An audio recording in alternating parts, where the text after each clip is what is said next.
kami dari kelompok 3. Kira-kira kalian pada penasaran gak sih apa itu ruang lingkup antropologi, definisi antropologi, dan juga apa saja teori antropologi? Daripada penasaran, mending kita simak yuk videonya. Perkenalkan, nama saya Kaila Nazahra. Saya akan menjawab pertanyaan nomor 1, yaitu sebutkan dan jelaskan ruang lingkup antropologi. Antropologi dibagi 3. Yang pertama, antropologi fisik atau biologi. Ruang lingkup antropologi fisik atau biologi ini mempelajari manusia sebagai organisme biologi yang melacak perkembangan manusia berdasarkan evolusinya dan variasi biologisnya dalam berbagai spesies. Yang kedua, ada antropologi sosial budaya.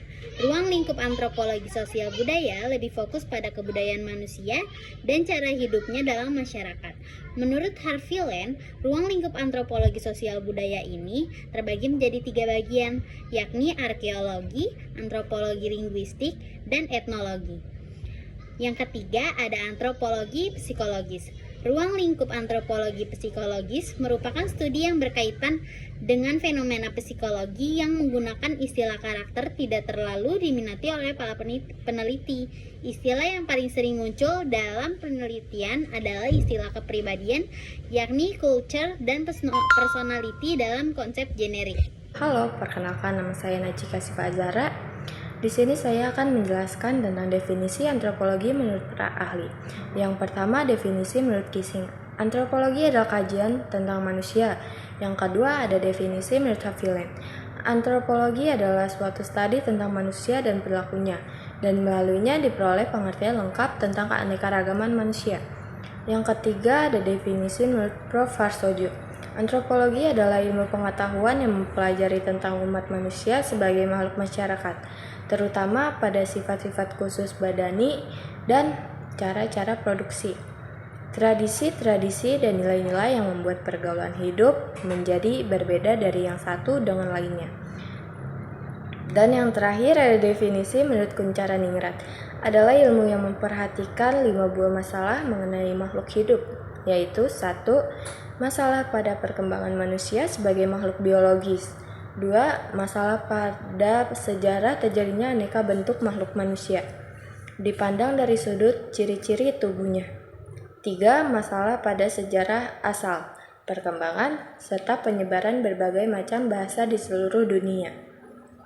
Yang keempat, masalah persebaran dan terjadinya keanekaragaman kebudayaan manusia di seluruh dunia.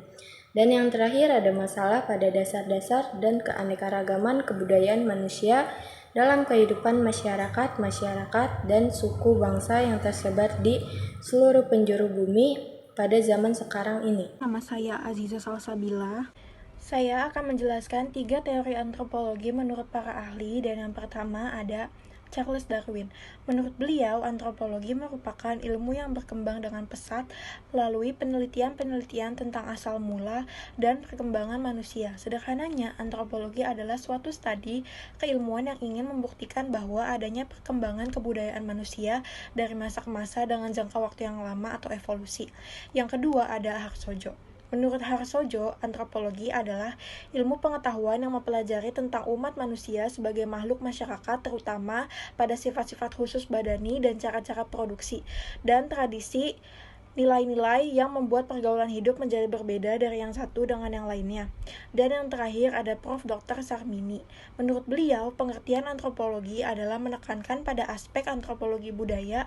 Pengertian antropologi adalah ilmu yang menggunakan aspek kebudayaan, bertujuan menjelaskan fenomena yang terjadi di dalam kehidupan manusia melalui dimensi kebudayaan atau manusia itu sendiri.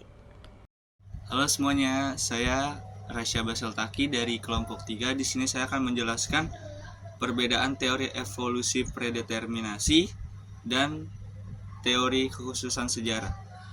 Teori evolusi predeterminasi adalah teori yang mengatakan bahwa perkembangan sejarah sudah ditentukan sebelumnya dan berjalan dalam suatu pola yang teratur.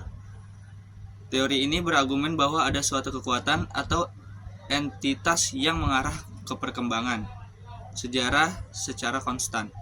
Sementara itu, teori kekhususan sejarah adalah teori yang menyatakan bahwa setiap peristiwa sejarah unik dan tidak bisa direplikasi. Teori ini berpendapat bahwa setiap peristiwa sejarah terjadi karena faktor-faktor khusus dan tidak bisa dijadikan dasar untuk memprediksi peristiwa sejarah yang akan datang. Perkenalkan, nama saya Jundi Nugroho. Saya akan menjelaskan mengapa kita harus mempelajari teori antropologi. Mempelajari teori antropologi membantu kita memahami beragam budaya, nilai, dan praktik manusia di seluruh dunia, dan membuka pikiran kita terhadap perbedaan budaya dan pandangan dunia yang beragam. Mempelajari teori antropologi memperluas wawasan tentang pergaulan umat manusia di seluruh dunia yang mempunyai kekhususan sesuai dengan karakteristik daerahnya, sehingga menimbulkan toleransi yang tinggi. Dan mengetahui berbagai macam problem dalam masyarakat, memiliki kepekaan terhadap kondisi-kondisi dalam masyarakat, serta mampu mengambil inisiatif pemecahan masalah. Jadi mempelajari teori antropologi memberikan wawasan yang berharga tentang manusia, budaya, dan masyarakat, serta dapat diterapkan dalam banyak aspek kehidupan kita.